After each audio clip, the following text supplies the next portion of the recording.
नमस्कार।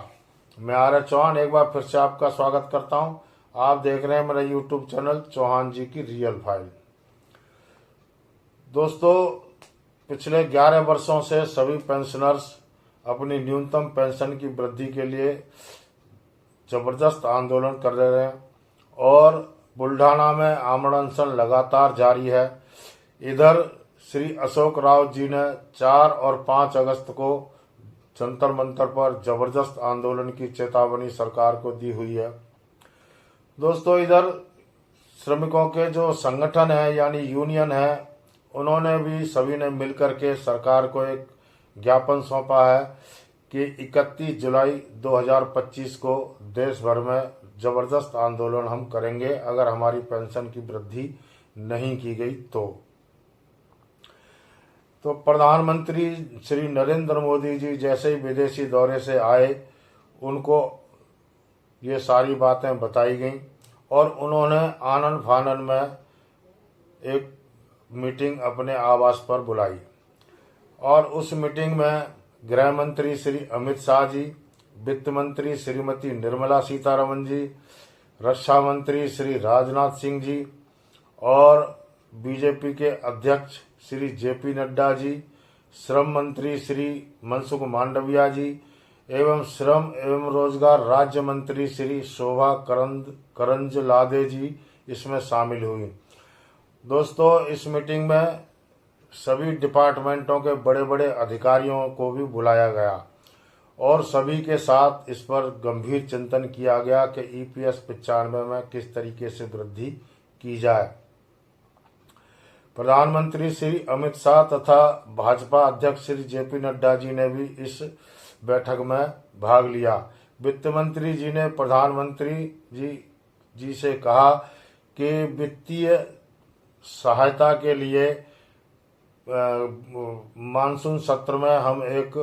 अनुपूरक बजट लाएंगे जिसमें कि वित्तीय कठिनाई दूर हो सकती है। दोस्तों, इस बैठक में काफ़ी चिंतन किया गया कि कैसे पैसे का इंतजाम होगा, किस तरीके से इनकी पेंशन को बढ़ाया जाए और किस तरीके से किया जाए।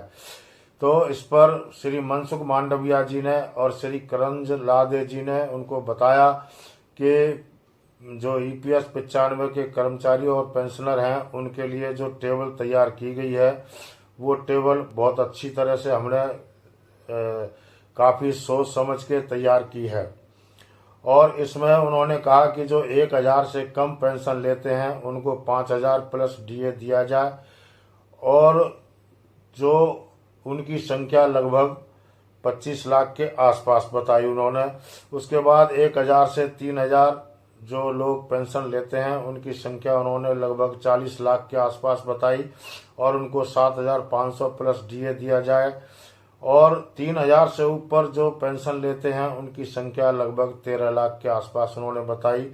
और उसमें 9000 प्लस डीए की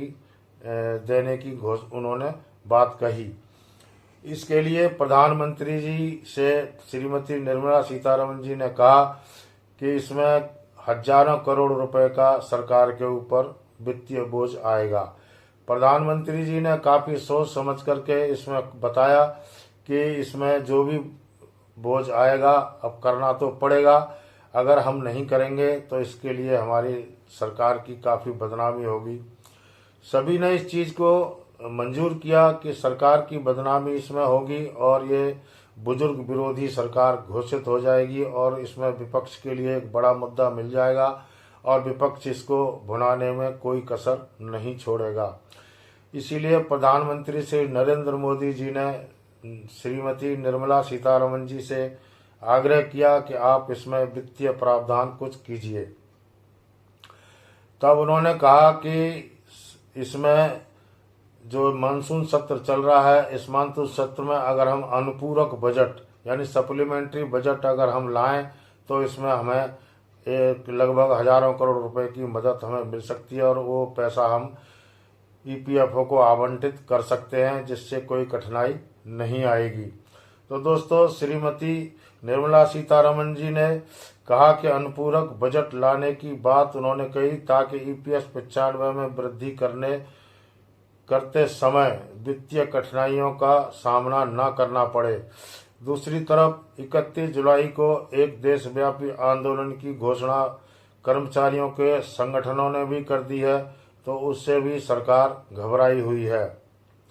एनएससी ने 4 और 5 अगस्त को दिल्ली में जंतर मंतर पर आंदोलन की घोषणा की हुई है और इधर 31 जुलाई को संगठनों के सभी प्रतिनिधियों ने 31 जुलाई को आंदोलन की घोषणा की है। दोस्तों, इस चीज को देखते हुए प्रधानमंत्री श्री नरेंद्र मोदी जी ने कहा कि अगर हमें पेंशन बढ़ानी ही है,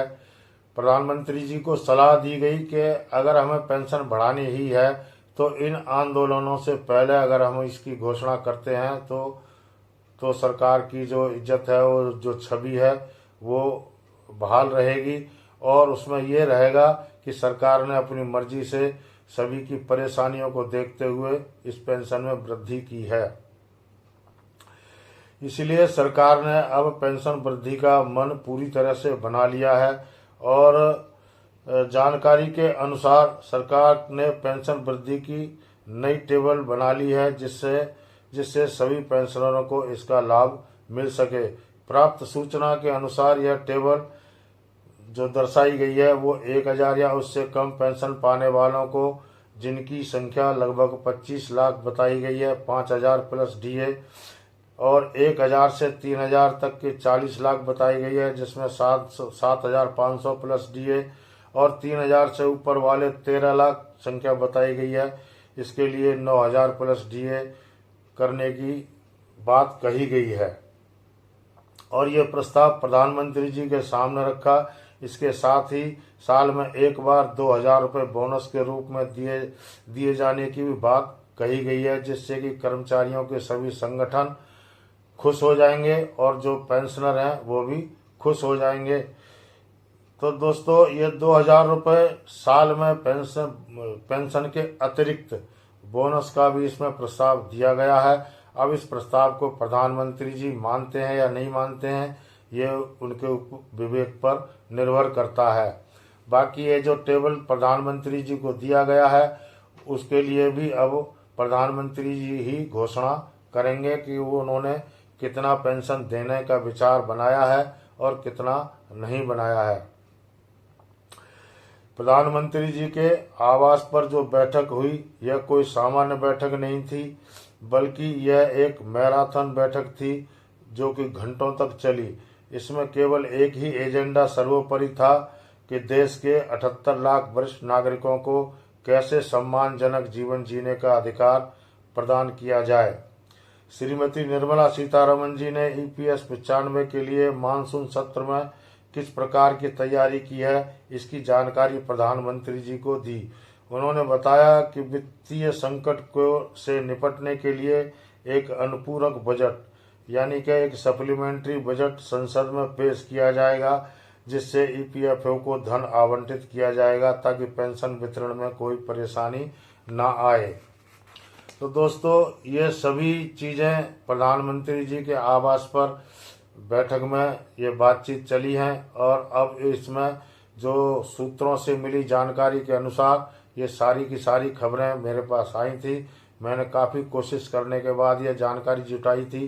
क्योंकि कोई भी इसके बारे में बताने को तैयार नहीं होता है और बहुत ज़्यादा कोशिश करने के बाद ही ये जानकारी बाहर निकल करके आई है। क्योंकि अभी तक इसकी आधिकारिक रूप से कोई घोषणा नहीं हुई है, ना ही सरकारी तौर पर कोई घोषणा हुई है, तो इसके लिए मैं ये नहीं कह सकता कि ये जो सूचनाएं मेरे पास आई हैं ये सच हैं या झूठ है। इसके लिए अगर ये सच हो जाए तो बहुत अच्छी बात है, ताकि सभी पेंशनरों को एक राहत मिल पाएगी।